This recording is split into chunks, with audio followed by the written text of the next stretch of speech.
हाँ जी, बहुत बहुत नमस्कार, सत श्री अकाल, सलाम और हेलो भाइयों। आज के इस वीडियो में मैं लेकर के चलता हूं आपको मेरी कल ही फेसबुक लाइव पर एमन रिजवी जी के साथ एक लंबा बेहतरीन डिस्कशन हुआ। डॉक्टर कफील खान साहब, जिनको टॉर्चर एंड्योर करना पड़ा है भाइयों, जी हाँ, जब से वो रिलीज हुए हैं उन्होंने वेरियस पब्लिक प्लेटफॉर्म्स पे, इंटरव्यू में, प्रेस कॉन्फ्रेंस वगैरह के समय ये रिवील किया है कि जब उनको डिटेन किया गया था और उसके बाद जेल में डाला गया था तो उन्होंने 2 दिन और 5 दिन, करीब 7-8 दिन तक उनको टॉर्चर झेलना पड़ा। जी हाँ, डॉक्टर कफील खान जो एक पढ़े लिखे इंसान हैं, एक एमबीबीएस हैं, एक डॉक्टर हैं, एक पीडियाट्रिशियन हैं, एक बहुत ही बेहतरीन समाज सेवक हैं, जिनको जेल नहीं, मेडल्स, ट्रॉफीज, और आगे जाके मेरा मानना है ऐसे इंसान को, ऐसे बेहतरीन इंसान को, बेहतरीन समाज सेवक को नोबेल प्राइज फॉर पीस मिलना चाहिए। ये उस लेवल के इंसान हैं।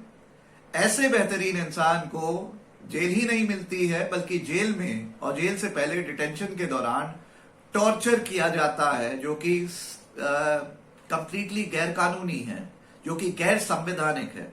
और इसके खिलाफ मैं, अनुपम त्रिपाठी, मेरी टीम और हम सभी भाई लोग, सभी एक्टिविस्ट मिलके इसमें आवाज भी उठाएंगे, संघर्ष भी करेंगे। और मैं आश्वासन देता हूं पूरे भारत को, डॉक्टर कफील खान को और उनके परिवार को, कि इसमें हम एक्शन भी लेंगे।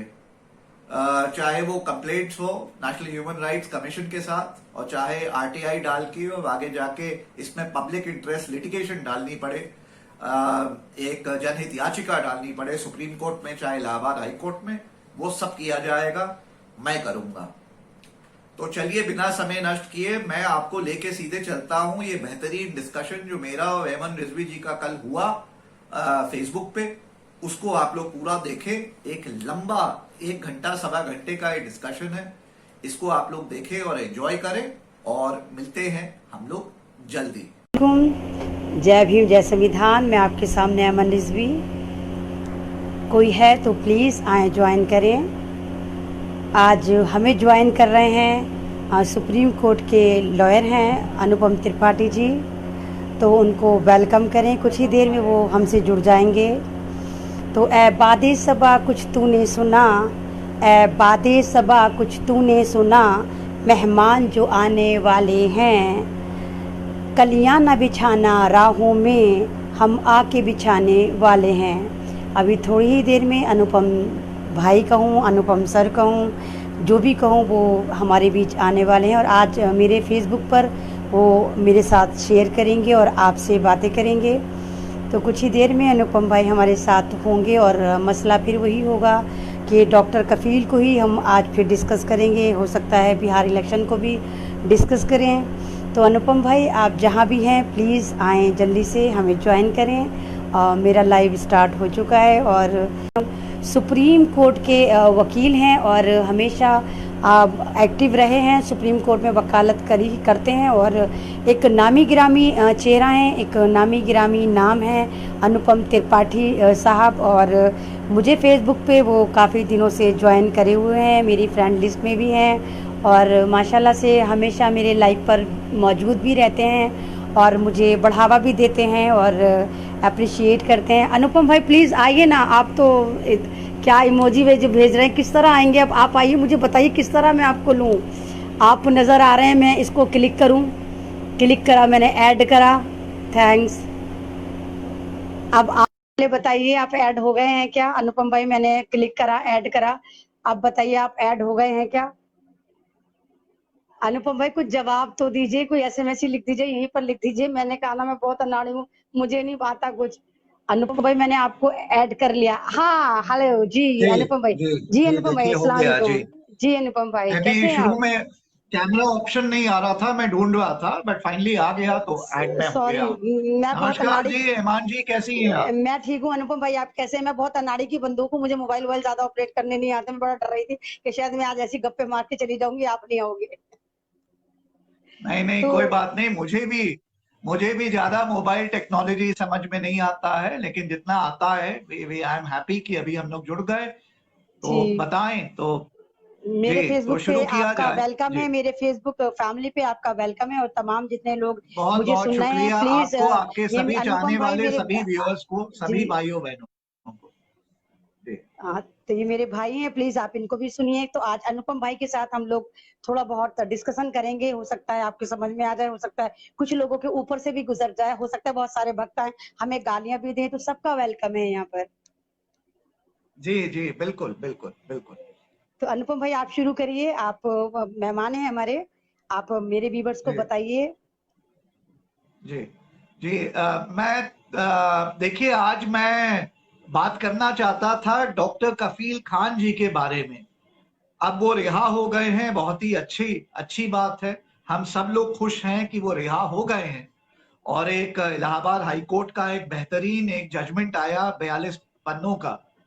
लेकिन उनकी रिहाई से पहले जो उनको तकलीफ उठानी पड़ी है पिछले 8 महीने में, और खास करके उन 8 महीनों में 5 और 2 करीब 7 दिन उन्होंने टॉर्चर जो झेला है, आज उसके बारे में बात करना चाहते हैं, जो बहुत ही गलत हुआ है।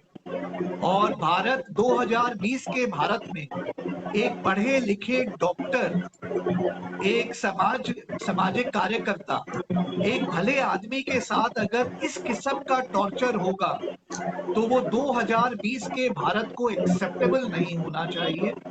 ना कल होना चाहिए था, ना आज होगा, ना कल होना चाहिए। उसके बारे में बात मैं करना चाहता हूं।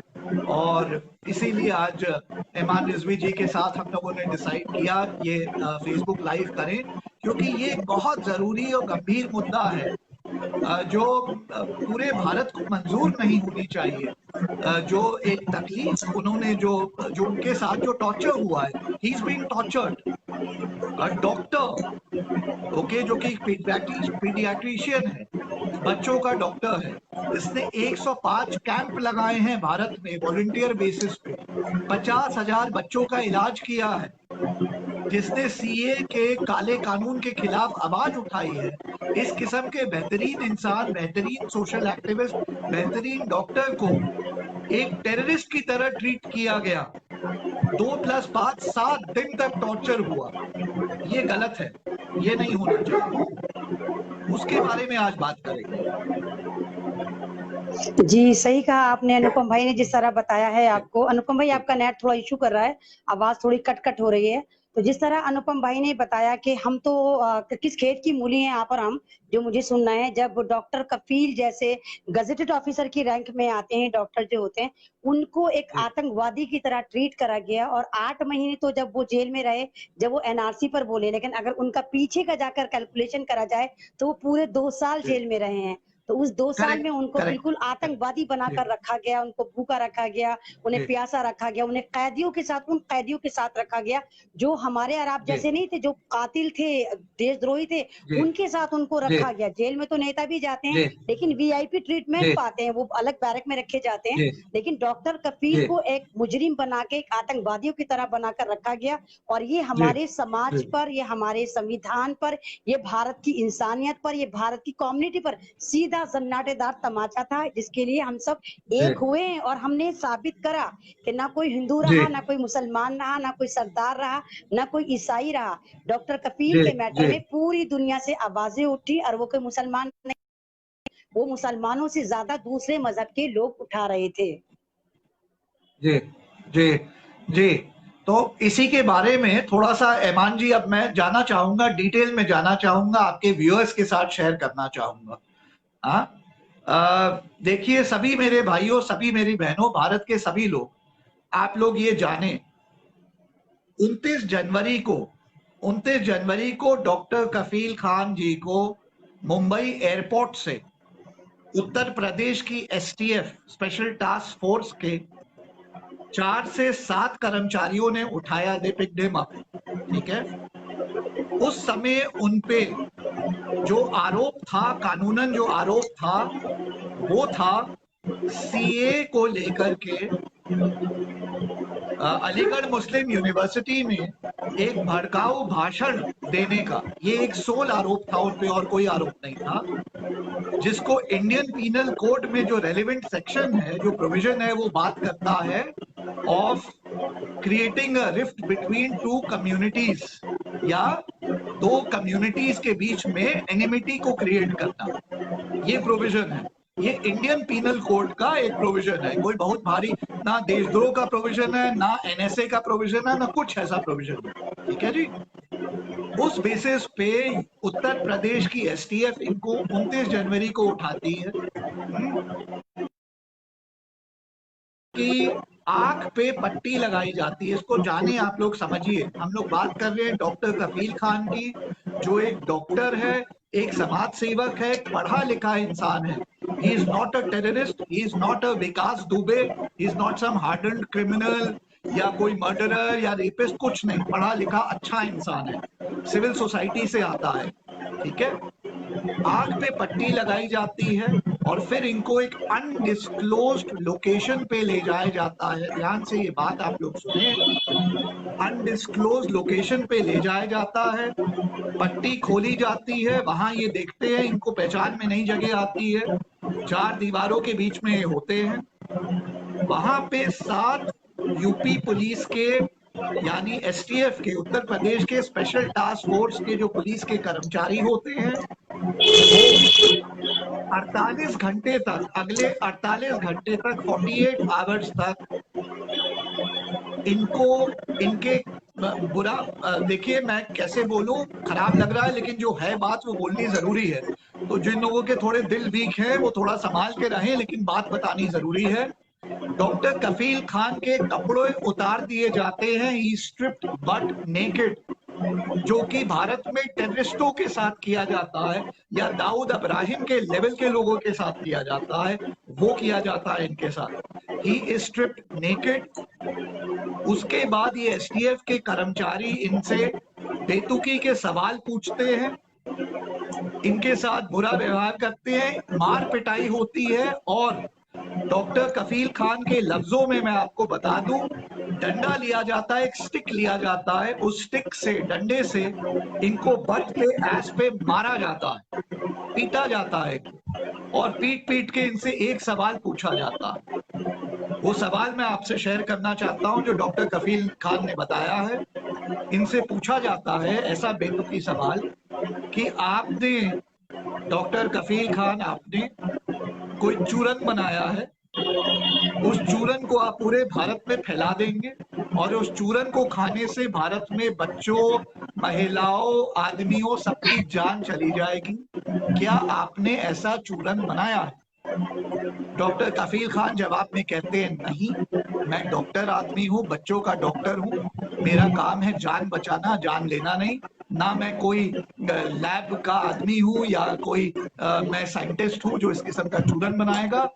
उसके बाद फिर इनकी पिटाई होती है। फिर इनसे अगला सवाल पूछा जाता है, एक और बेतुकी का सवाल जो रिपीट 48 घंटे इसके सबके सवाल पूछे गए। अगला सवाल इनसे पूछा जाता है, क्या आप हाल में जापान गए? जापान गए थे जी। और जापान जाकर के जापान की स्टेट से, जापान के प्रीमियर, जापान के प्राइम मिनिस्टर के साथ मिलके क्या आप भारत की सरकार को डिस्टेबलाइज करने वाले हैं, भारत की सरकार को गिराने वाले हैं? क्या आप वो हरकत कर रहे हैं जो इंडिपेंडेंस से पहले सुभाष चंद्र बोस जी ने जापान के साथ मिलके या जर्मनी के साथ मिलके ब्रिटिश सरकार को गिराने की जो कोशिश की थी, क्या आप ऐसा कर रहे हैं? डॉक्टर कफील खान ने जवाब में कहा, नहीं। उन्होंने कहा, मेरा तो पासपोर्ट भी इम्पाउंडेड है, मैं भारत के बाहर जा ही नहीं सकता हूं। आप लोग क्या बात कर रहे हैं? कैसा सवाल मेरे से पूछ रहे हैं भाई साहब? ये कैसा बेतुकी का सवाल है? मेरे पे बीआरडी वाला केस चल रहा है, उस समय मेरा पासपोर्ट इम्पाउंड हो गया था, मैं भारत के बाहर जा ही नहीं सकता हूं। तो ये किस बिना पे आप ऐसा सवाल भी पूछ सकते हैं मुझसे? एसटीएफ वाले फिर इनकी पिटाई करते हैं। अब मैं कुछ बताना चाहता हूं आपसे। देखिए ऐसा है, डॉक्टर कफील खान डॉक्टर आदमी है, कोई हार्टेड क्रिमिनल नहीं है, कोई टेररिस्ट नहीं। ये इस प्रकार की प्रताड़ना, इस किस्म का टॉर्चर झेल नहीं सकते।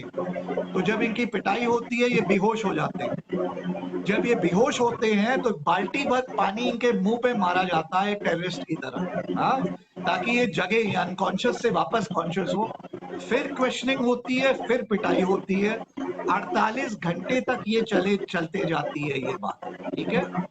अब मैं आ रहा हूं लीगल बात पे। ये जो टॉर्चर इनके साथ हो रहा है, तो पहला कानून का जो उल्लंघन हुआ, ये बहुत बड़ी बात है, समझिए आप लोग, वो ये है कि इनके साथ ऐसे लेवल का टॉर्चर हो रहा है जो एक टेररिस्ट या एक हार्डेंड क्रिमिनल जैसे विकास दुबे जैसे क्रिमिनल के साथ भी शायद नहीं होता है। उस लेवल का इनके साथ टॉर्चर हो रहा है, जो कि जिसका परमिशन ना तो भारत का संविधान देता है, ना इंडियन पीनल कोड देता है, ना क्रिमिनल प्रोसीजर कोड देता है, ना भारत के किसी भी कोर्ट की कोई जजमेंट देती है कि आप ऐसा कर सकते हैं, आप ऐसा नहीं कर सकते हैं। ये गैर कानूनन चीज इनके साथ हुई है, कानून का उल्लंघन हुआ है। तो पहला तो ये हो गया। दूसरा कानूनन बात अब मैं करना चाहता हूं, दूसरी बात समझिए। भारतीय कानून, Indian penal code, criminal procedure code में प्रावधान है, प्लस सुप्रीम कोर्ट में इसमें जजमेंट है, उनकी सुप्रीम कोर्ट की गाइडलाइंस है। वो ये कहती है कि जब भी किसी को डिटेन या अरेस्ट किया जाता है, किसी भी मुलजिम को डिटेन या अरेस्ट किया जाता है, 24 घंटे के अंदर उस अरेस्टेड व्यक्ति को मैजिस्ट्रेट के सामने प्रोड्यूस करना पेश किया अनिवार्य जाता है। है, जरूरी है, मैंडेटरी है। आपको उसको प्रोड्यूस करना ही पड़ेगा। ये कानून है भारत का, यही संविधान कहता है, सीआरपीसी कहता है, सुप्रीम कोर्ट कहती है। इस भ्रष्ट उत्तर प्रदेश की स्पेशल टास्क फोर्स के कर्मचारियों ने इस कानून का उल्लंघन किया है। ये सेकंड बात है जो मैं बात कर रहा हूं। इन लोगों ने 48 घंटे तक डॉक्टर कफील खान को अनडिस्क्लोज लोकेशन पे टॉर्चर करते रहे। 24 घंटे के अंदर जो इनको मैजिस्ट्रेट के सामने प्रोड्यूस करना था वो इन्होंने नहीं किया। नहीं किया, ये नहीं कानून किया। का उल्लंघन है, संविधान का उल्लंघन है, सुप्रीम कोर्ट की गाइडलाइंस के खिलाफ है। ये आप नहीं कर सकते हैं। इन्होंने किया, इन्होंने कानून को तोड़ा। 48 घंटे तक टॉर्चर किया, मैजिस्ट्रेट के पास प्रोड्यूस नहीं किया। 24 घंटे के उल्लंघन के बाद मैजिस्ट्रेट किया, फाइनली इनको मुंबई में मैजिस्ट्रेट कोर्ट में ले जाके प्रोड्यूस किया गया। जब डॉक्टर कफील खान ने मैजिस्ट्रेट को देखा, मैजिस्ट्रेट से मिले, उनके सामने प्रोड्यूस हुए, तो डॉक्टर कफील खान की थोड़ी सी जान में जान आई। उन्होंने रियलाइज किया ये तो जज साहब है, पब्लिक भी है, यहाँ कोर्ट है, यहाँ मैं अपनी बात रख सकता हूँ। डॉक्टर कफील खान साहब ने मैजिस्ट्रेट साहब के सामने कहा कि ये यूपी पुलिस वाले मेरी जान ले लेंगे, मेरी जान को इनसे खतरा है, इन्होंने मुझे टॉर्चर किया है, जज साहब मेरी जान को आप बचाइए। और कृपया करके, जो ये ट्रांजिट बेल की बात थी, ट्रांजिट बेल टेक्निकल टर्म है, मैं समझा देता हूं आप लोगों को कि जब यूपी की एसटीएफ डॉक्टर कफील खान को मुंबई से वापस यूपी लाएगी, मथुरा जेल तक लाएगी, तो इस बीच पे मुंबई के मैजिस्ट्रेट को उनको ट्रांजिट बेल देनी पड़ती है। ट्रांजिट बेल मतलब रास्ते वाली बेल की, इस रास्ते से इस स्टेट से दूसरे स्टेट में जा रहे हैं, इस बीच में उनको बेल मिलती है यूपी ले जाने के लिए। वो ट्रांजिट बेल ग्रांट करते समय with God's grace I must say कि जो मैजिस्ट्रेट साहब थे उन्होंने अपने कानूनन काम किया, उन्होंने अच्छा काम किया। उन्होंने ऑर्डर में लिखा कि डॉक्टर कफील खान जो मुल्जिम है, जो अक्यूज्ड है, उन्होंने ये बात करी है, टॉर्चर की, उनके जान को खतरा को की बात करी है। तो मैं इस ऑर्डर में बेल तो दे रहा हूं, ट्रांजिट बेल, लेकिन मैं ऑर्डर में ये भी साथ साथ लिख रहा हूं कि इनकी जान की रक्षा की जाए, इनकी जान को कुछ नहीं होना चाहिए, इनकी जान की हिफाजत करके इनको यूपी में ले जाना चाहिए। ये उन्होंने ऑर्डर में लिखा। जी जी जी। ऑर्डर में जब लिख दिया तो डॉक्टर कफील खान के ये लफ्ज हैं कि उसके बाद ये फैक्ट है कि जब उनको ले जाया गया तो रास्ते में सवाल जवाब तो फिर भी होते रहे बेतुकी के, लेकिन फिजिकल टॉर्चर फिर उनका एसटीएफ ने नहीं किया, क्योंकि ये बात ऑर्डर में आ गई थी। हाँ, तो कम से कम ये एक अच्छी बात हुई, वरना पता नहीं एसटीएफ क्या करती। हो सकता है इनको रास्ते में मार देती, विकास दुबे की तरह मार देती कि भाई भाग रहे थे, बिल्कुल, एनकाउंटर कर देती। है, और ये आपने पॉसिबिलिटी है। जी, जी आपने जैसे ही कहा जी अनुपम भाई के विकास दुबे के साथ इन्होंने करा क्या? उल्टा विकास दुबे पुलिस का जी एनकाउंटर करके चला गया था, वो तो क्रिमिनल था। क्रिमिनलों को तो इन्होंने जी वीआईपी ट्रीटमेंट दी है, उसको तो जेल जी तक लेके ही नहीं गए ये। ये तो जी आम जी पब्लिक को, करेक्ट। सभ्य नागरिकों को तो परेशान करते हैं, तो इस पे सबको आवाज जी उठानी चाहिए।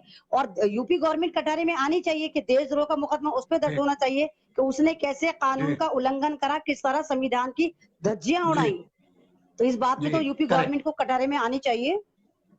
जी आनी चाहिए। तो ये देखिए, दो प्रकार के, पहले जो मैंने बताया, दो प्रकार के कानूनन उल्लंघन हुए हैं। संविधान का उल्लंघन हुआ है, भारतीय कानून, सुप्रीम कोर्ट की गाइडलाइंस का उल्लंघन हुआ। अब हम लोग नेक्स्ट आते हैं। अब इनको ट्रांजिट बेल मिल गई, ये यूपी में पहुंच गए, वहां मैजिस्ट्रेट के सामने हैंडओवर हुए, मथुरा जेल इनको ले जाया गया। अब मैं आ रहा हूं नंबर 3, जो इनके साथ टॉर्चर हुआ है, जो इलीगल हुआ है, वो आप लोग समझिए। पहले तो 48 घंटे इनको तड़पाया गया, वहां पे टॉर्चर किया गया, मारा पीटा गया। सोने भी फिर नहीं दिया पूरा गया। ट्रांजिट, पूरा, जी, पूरे रास्ते इनको ले जाया गया, मुंबई से वापस इनको यूपी में लाया गया, मथुरा तक लाया गया। आदमी थका हुआ है, 2 दिन इनकी पिटाई हुई है और थका हुआ है। फाइनली जब ये मथुरा जेल पहुंचते हैं, तो इनको मथुरा जेल में काली काल कोठरी में डाल दिया जाता है। उसको कहते हैं, ये वार्ड होता है मथुरा जेल में, उसको तन्हाई वार्ड कहा जाता है, ठीक है, या उसको कहा जाता है आइसोलेशन वार्ड। आइसोलेशन वो वाला वार्ड नहीं जो कोरोना का आइसोलेशन वार्ड है। जेल का आइसोलेशन वार्ड का मतलब होता है काली काल कोठरी, जहां कोई इंसान नहीं होता है, उसमें आदमी को बस ढकेल के डाल दिया जाता है। एक छोटा सा टॉयलेट की फैसिलिटी होती है, कोई लाइट नहीं होती, कुछ नहीं होता है, सबसे खतरनाक खाना नहीं यूनिट। दिया जाता है। उसको उसको टॉर्चर करने के लिए, डराने के लिए, सफर करने के लिए तन्हाई वार्ड में डाला जाता है। डॉक्टर कफील खान, जिनको 2 दिन तक ऑलरेडी सिर्फ पीटा गया था, खाना नहीं दिया गया था, एक दिन पूरा बॉम्बे से, समझिए महाराष्ट्र से ट्रैवल करके यूपी लाया गया। भूखे हैं वो, पिटाई हुई है उनकी, थके हुए हैं, उनको कालकोठरी में डाल दिया जाता है, ठीक है, अंधेरे में। अब टॉर्चर देखें आप, 1 दिन नहीं, 2 दिन नहीं, 3 दिन नहीं, इस डॉक्टर आदमी को, इस समाज सेवक डॉक्टर को, जिसने 50,000 बच्चों की जान बचाई है, जिसने बीआरडी का मेडिकल, जब कॉलेज के ऑक्सीजन रन आउट हो गया, जहां 400 बच्चे थे, आपने कहानी ये सुनी है कि 78 बच्चों की जान चली गई। आप ये नहीं समझ रहे हैं कि 330 बच्चों की जान बची। वो जान बचाई डॉक्टर कफील खान की डॉक्टर एफर्ट्स ने, कफील खान ने। उन्होंने जान बचाई। वो हीरो हैं उस सिचुएशन के, उस स्टोरी के। ऐसे इंसान को 5 दिन तक, अब समझिए तीसरा कानून का उल्लंघन हुआ है, थर्ड टाइम हुआ।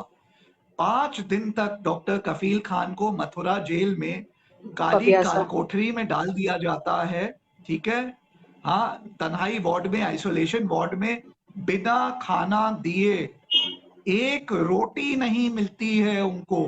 5 दिन तक भूखा रखा जाता है डॉक्टर कफील खान को। डॉक्टर कफील खान के लफ्ज हैं, एज अ डॉक्टर वो कह रहे हैं कि उनकी अंतड़ियां बिल्कुल जैसे सूख गई थी। ही कुड फील कि उनकी बॉडी खाना मांग रही है, उनको खाना नहीं था।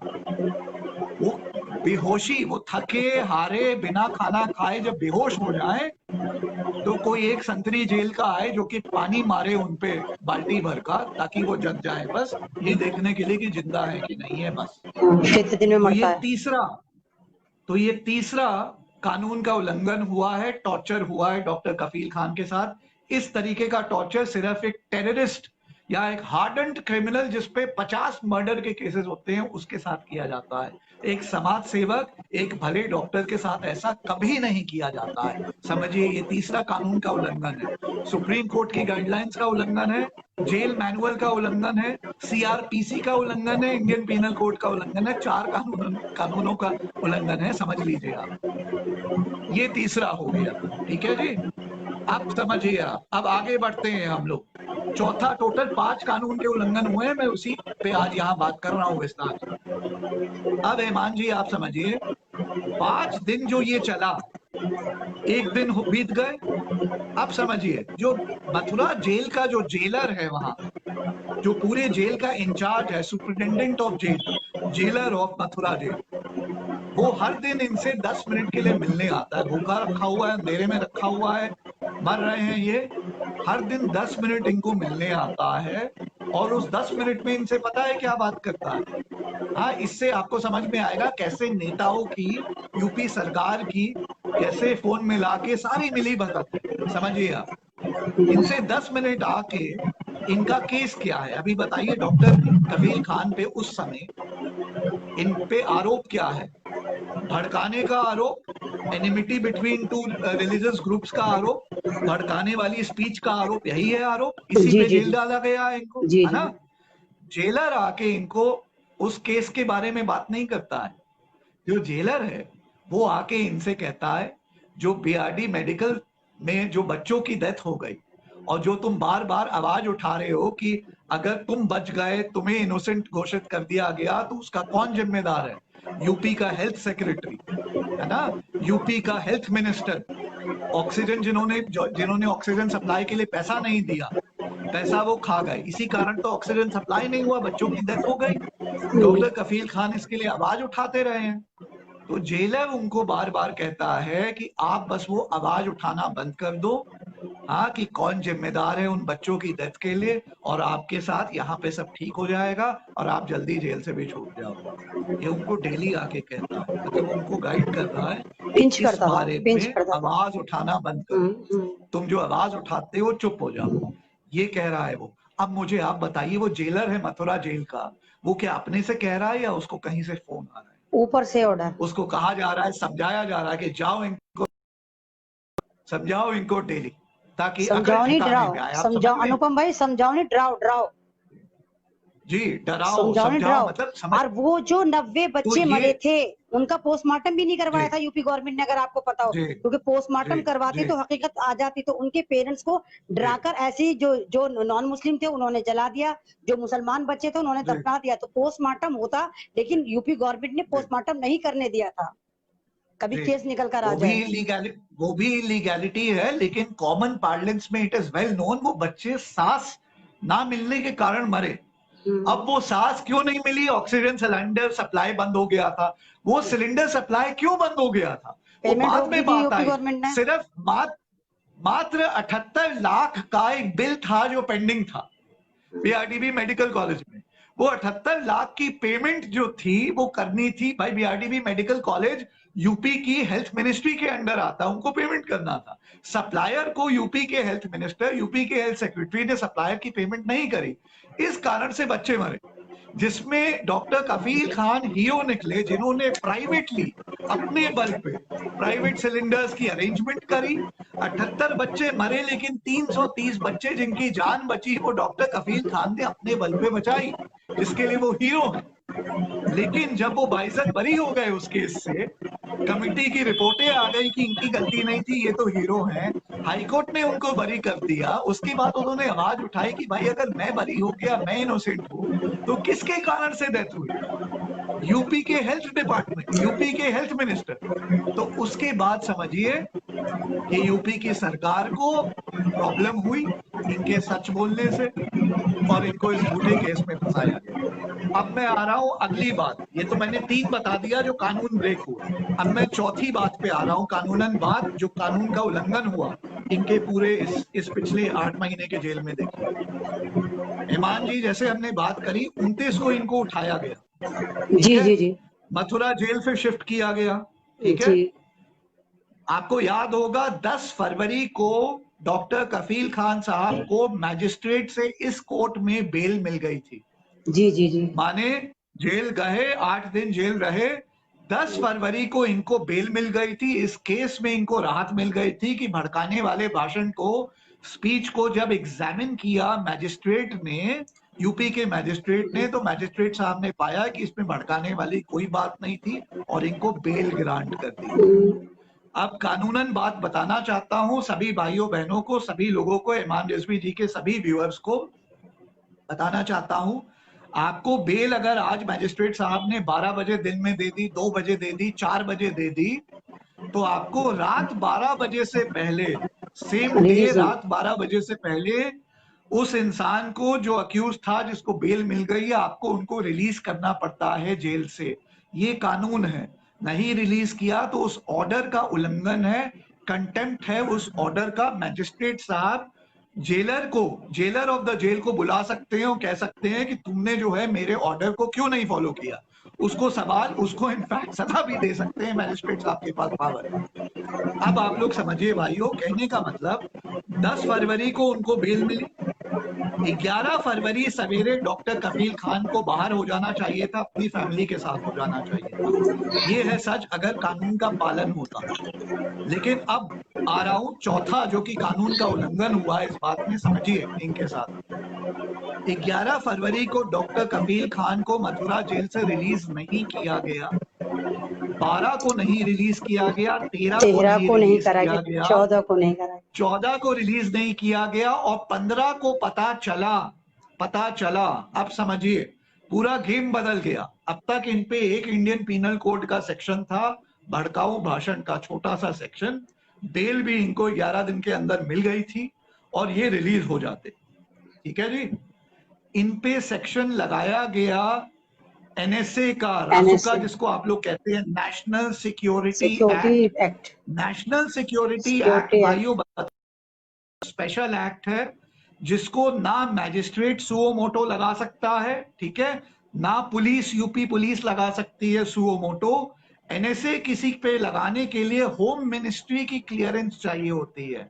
आई रिपीट, ये बहुत बड़ी बात है, मैजिस्ट्रेट ऑर्डर से नहीं होता। बहुत लोग सोचते हैं मैजिस्ट्रेट ऑर्डर से हो जाता है। होम मिनिस्ट्री की क्लियरेंस चाहिए होती है, स्टेट होम मिनिस्ट्री की या सेंट्रल होम मिनिस्ट्री की क्लियरेंस चाहिए होती है। जब क्लियरेंस मिलती है तब जाके आप किसी पे एनएसए लगा सकते हैं। सेकंड बात समझिए, एनएसए इतना भयंकर कानून है, एनएसए उन लोगों पे लगता है दाऊद इब्राहिम जैसे आदमियों पे, ठीक है, ओसामा बिन लादेन जैसे आदमियों पे, भयंकर टेररिस्टों पे लगाया जा सकता है एनएसए।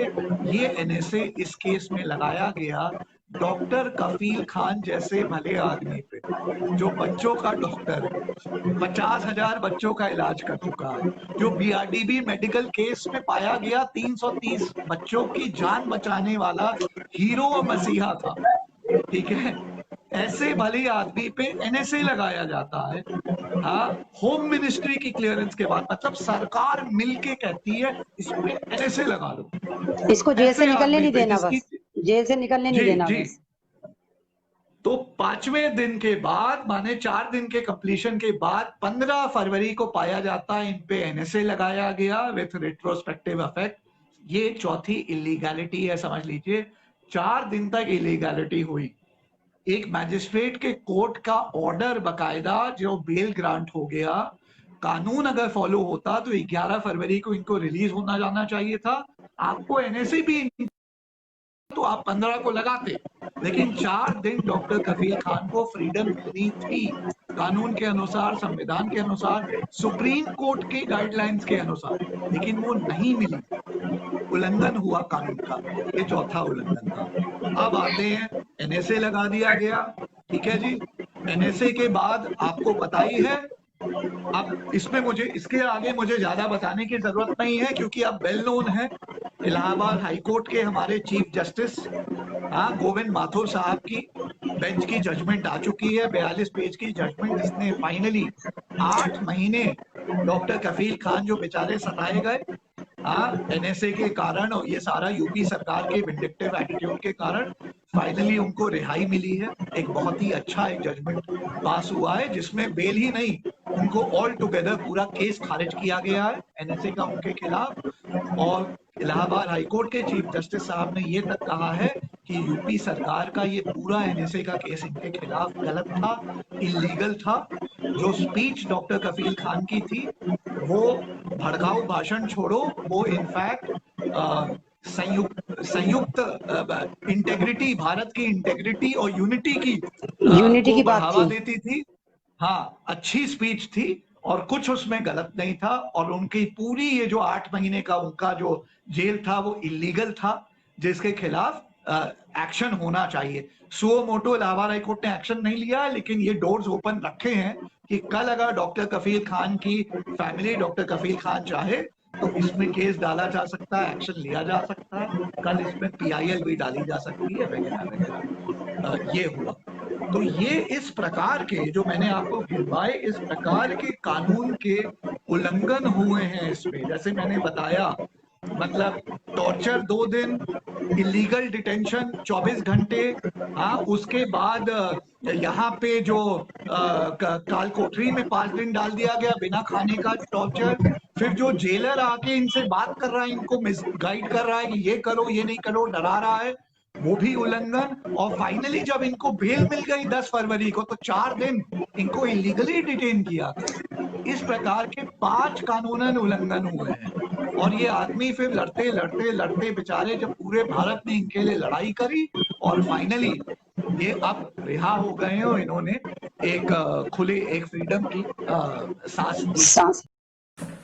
हाँ जी, तो आशा करता हूं ये डिस्कशन आपको ये अच्छा लगा। ये कल ही हुआ और आज से ये भी बताना चाहता हूं कि एमन रिजवी जी की जितनी वीडियोस और लाइव वगैरह वो करती हैं, उसको बराबर हमारे चैनल FFAR इंडिया अनुपम त्रिपाठी यूट्यूब चैनल पे बराबर दिखाया जाएगा। आशा करता हूं ये जो पूरा वीडियो मैंने बनाया और ये जो डिस्कशन हुआ एक बहुत ही महत्वपूर्ण, बड़े जरूरी टॉपिक पे, आपको पसंद आया होगा। आप लोग अपने कमेंट्स, अपने थॉट्स, अपना सपोर्ट वगैरह नीचे कमेंट्स में जरूर लिखें। और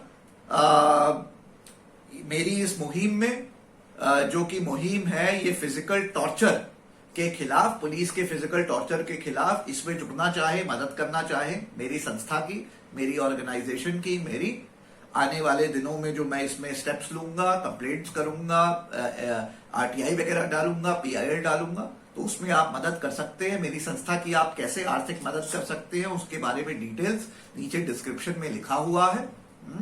इसके अलावा भाइयों, जैसे आप लोग जानते हैं हमारी मुहिम चल रही है देश बिकने नहीं दूंगा मुहिम, उसमें कैसे मेरी संस्था, मेरी आप लोग आर्थिक मदद कर सकते हैं उसका एक डिटेल्ड 10 मिनट सेगमेंट मैंने बना रखा है। हाँ, वो इस वीडियो के समाप्त होते ही आप उसको भी देख सकते हैं और जैसे भी हो सके मेरी संस्था की, मेरी इसमें मदद करें। इसी के साथ इस वीडियो को समाप्त करता हूं। इसको जोर से लाइक शेयर वगैरह कर दीजिएगा अपने सभी व्हाट्सएप ग्रुप्स पे, सभी फेसबुक ग्रुप्स पे। और अगर आज भी हमारे चैनल पे आप नए हैं तो इसको सब्सक्राइब करना ना भूलिएगा। लाल बटन देखिए और दबा दीजिए जब तक वो ग्रे कलर का ना हो जाए। उसके बगल में एक घंटी होगी, उसको भी दबा दीजिए, ऑल कर दीजिए, ताकि हमारी सभी वीडियोस आप तक पहुंचती रहेंगी। जैसे आप लोग जानते हैं भाइयों, अब हमारा 1 वीक का बैन हट गया है, तो अब से आपको हमारी वीडियोस रेगुलरली दिखेंगी और जोर शोर से दिखेंगी। अगर कल हम 10 वीडियोस अपलोड करते थे, आज से हम लोग 20 वीडियोस अपलोड करेंगे, क्योंकि यही हमारा कैरेक्टर है, यही हमारी पर्सनालिटी है। हमको आप धक्का देके एक स्टेप पीछे कर सकते हैं, लेकिन जब हम दोबारा वापस आएंगे तो हम 2 स्टेप आगे नहीं लेंगे, हम 20 कदम आगे लेंगे। इसी के साथ जय हिंद और जय भारत। नमस्कार भाइयों, हमारे चैनल को इतना लाड प्यार देने के लिए बहुत बहुत शुक्रिया। भाइयों, आप लोगों को एक बड़ी जरूरी जानकारी देना चाहता हूं। जैसा आप लोग जानते हैं, मेरी NGO है, संस्था है FFAR इंडिया, जो कि एक 100% चैरिटी है। मेरी संस्था भाइयों social causes, humanitarian causes, democratic causes, environmental और एनिमल राइट्स कॉजेस के लिए संघर्ष करती है। RTI के माध्यम से, अवेयरनेस कैंप लगाने के माध्यम से, पीसफुल प्रोटेस्ट के माध्यम से, एंड जो हमारा सबसे बड़ा टूल है, क्योंकि मैं खुद स्वयं वकील हूं, PIL यानी जनहित याचिका, पब्लिक इंटरेस्ट लिटिगेशन के माध्यम से। मेरी संस्था को मैंने स्थापित किया था दिसंबर 2015 में, और तब से FFAR इंडिया मेरी संस्था ने 35 से 40 PIL दिल्ली हाईकोर्ट और सुप्रीम कोर्ट में लगाई हैं। Social causes, political causes, democratic causes, environmental causes, animal rights causes के लिए। एग्जाम्पल के तौर पे CA के खिलाफ हमारी PIL सुप्रीम कोर्ट में लगी हुई है, एडमिटेड है, नोटिस इशूड है सेंट्रल गवर्नमेंट को। इसी तरीके से हमारी PIL जो दलित समाज के, जो निचली समाज के, बहुजन समाज के, वाल्मीकि समाज के मैनुअल स्कैवेंजर्स होते हैं, जो नाली की सफाई करते हैं, सफाई कर्मचारी होते हैं, जिनकी जॉब की जो कंडीशंस होती हैं, लिविंग कंडीशंस होती हैं, बहुत खराब होती हैं, डेथ हो जाती है बहुतों की जॉब में। उसको लेकर के हमारी पीआईएल लगी हुई है सुप्रीम कोर्ट में। इसी प्रकार से चाहे यमुना बचाओ हो, चाहे गंगा बचाओ हो, चाहे सिगरेट लॉबी के खिलाफ हमारी जंग हो, चाहे इलीगल ट्रांसपोर्ट ऑफ कैटल के लिए हो, चाहे एनिमल राइट्स में टाइगर को बचाने के लिए, लेपर्ड को बचाने के लिए, हाथियों को बचाने के लिए, एंडेंजर्ड वल्चर्स को बचाने के लिए, लायन गिर में जो लायंस हैं उनको बचाने के लिए, ऐसी तमाम पीआईएल हमारी संस्था डालती आई है। और अब जैसे आप लोग जानते हैं, ये मोदी सरकार देश के 270 पीएसयूज में से 46 पीएसयूज को बेचने पे तुली हुई है। जिसको इन्होंने खुद नहीं बनाया उसको ये बेचना चाहते हैं। आप लोगों से जानना चाहता हूं भाइयों, ये बताएं, आपका अगर खुद का मोबाइल फोन है या लैपटॉप है, आप बेचें उसको तो आप बेच सकते हैं, लेकिन मेरा लैपटॉप, मेरा मोबाइल फोन जो मुझे पसंद है, मैं इस्तेमाल करता हूं, क्या वो लेके आप OLX पे बेच सकते हैं? नहीं ना। तो ये भारत सरकार, मोदी सरकार, जिसने इन पीएसयूज को बनाया नहीं, उसको बेच कैसे सकती है, आप ही बता दें। इसी सिलसिले में मेरी संस्था FFAR इंडिया, मैं स्वयं अनुपम त्रिपाठी, अब मैंने डिसाइड किया है कि आने वाले दिनों में जल्द ही हम एक जनहित याचिका ऑनरेबल सुप्रीम कोर्ट में डालेंगे और इन सभी पीएसयूज की सेल पे रोक लगाने की मांग करेंगे। भाइयों, मैं चाहता हूं आप सभी लोग इस मुहिम में, मैं अनुपम त्रिपाठी, मेरी संस्था FFAR इंडिया की मदद करें। अगर आप मदद करना चाहते हैं मेरी इस मुहिम में, ताकि हम इसमें RTIR डालें, काम करना शुरू करें और सुप्रीम कोर्ट में PIL डालें आने वाले 1 से 3 महीने के अंदर, और इन पीएसयू की सेल पे रोक लगाएं, जांच ऑर्डर करें, तो आप मेरी संस्था, मेरी मदद कर सकते हैं। मैं चाहता हूं, गुहार लगा रहा हूं कि आप लोग मदद करें। आप हमारे 90,000 सब्सक्राइबर्स और वो 25 लाख लोग जो हमारे चैनल को देखते हैं, अगर सब लोग आज देश के लिए, ये देश ताकि बिके नहीं, इसको बिकने से रोकने के लिए, अगर आप सब लोग 51 रुपए, 101 रुपए, जो भी राशि जो आपको हर्ट ना करे, जिससे आपको ना लगे कि हम यार खाली हो गए, हमारी जेब खाली हो गई, ऐसा ना हो, जितनी भी आपकी कन्वीनियंस के हिसाब से आप लोग डोनेट करें FFAR इंडिया को। आपको बताना चाहता हूं कि मेरी संस्था FFAR इंडिया एक 100% चैरिटी है भाइयों, recognised by the income tax department, government of India.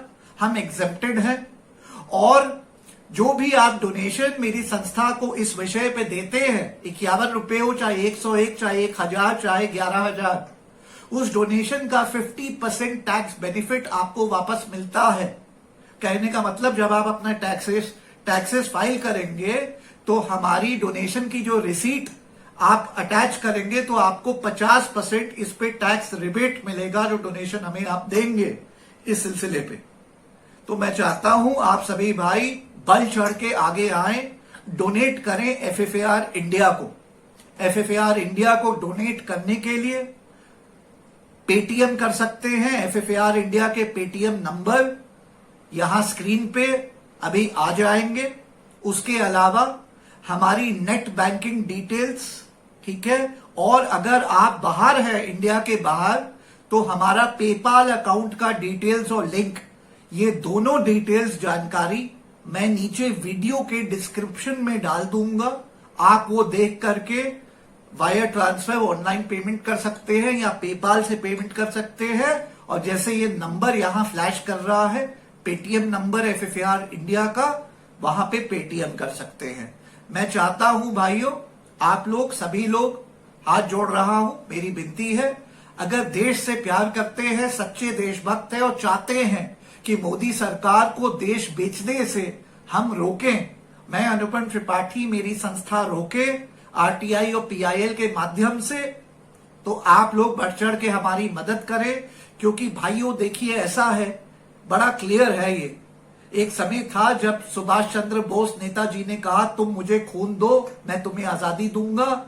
ये तीसरी वॉर ऑफ इंडिपेंडेंस है। एक 1857 में हुई, फिर 1947 में, और ये तीसरी वॉर ऑफ इंडिपेंडेंस है इन काले अंग्रेजों, इन ईस्ट इंडिया कंपनी 2 के खिलाफ।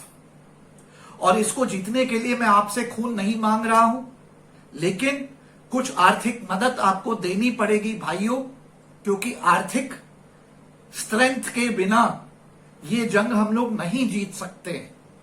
ये हम लोग जंग नहीं जीत सकते हैं। ये आरटीआईयां, ये पीआईएल, ये जनहित काम मैं आप ही के लिए करता हूं, देश के लिए करता हूं, लेकिन अपना घर जला के नहीं कर सकता हूं भाइयों। अपने तो खुद के बहुत रुपए, लाखों रुपए में लगाता हूं, लेकिन जनहित में क्राउड फंडिंग के माध्यम से आपकी मदद चाहिए होगी मुझे। तो 51 रुपए हो, चाहे 101, चाहे 1001, चाहे 11,000, डोनेट करें खुल के। अच्छी राशि डोनेशन की हमारे पास आ जाए इस क्राउड फंडिंग के माध्यम से, मेरी इस अपील के माध्यम से, तो हम अपना इसमें काम शुरू कर देंगे, आरटीआईआर डालना शुरू कर देंगे, और महीने से 3 महीने के अंदर ऑनरेबल सुप्रीम कोर्ट में मैं, अनुपम त्रिपाठी, एफएफएआर इंडिया होंगे, और ये जो देश बिक रहा है इसको बिकने नहीं देंगे। इसमें जांच मांगेंगे सुप्रीम कोर्ट से और बिकने पे रोक लगाएंगे। ये मेरा आश्वासन है। अगर आप लोगों का सपोर्ट रहा तो मुझे इस युद्ध में कोई नहीं रोक सकेगा। मेरे साथ आइए, मेरी मदद करिए, यही है मेरी अपील। इस मेरे मैसेज को बढ़ चढ़ के शेयर करें और अभी डोनेट करें, चाहे पेटीएम से, चाहे वायर ट्रांसफर से, इंटरनेट बैंकिंग से, चाहे पेपाल से, क्योंकि ये डोनेशन आपकी देश के लिए काम आएगी, देश हित में होगी और स्पेसिफिक होगी। ये हम एक पीआईएल फंड बना रहे हैं, आरटीआई पीआईएल कैंपेन फंड बना रहे हैं। इस कैंपेन का नाम है हमारा स्टॉप सेल ऑफ पीएसयूज, देश बिकने नहीं देंगे कैंपेन। इस कैंपेन की तरफ बढ़ चढ़ के अपना कंट्रीब्यूशन, अपनी आर्थिक सहायता आज ही दें, अभी दें। जय हिंद, जय भारत।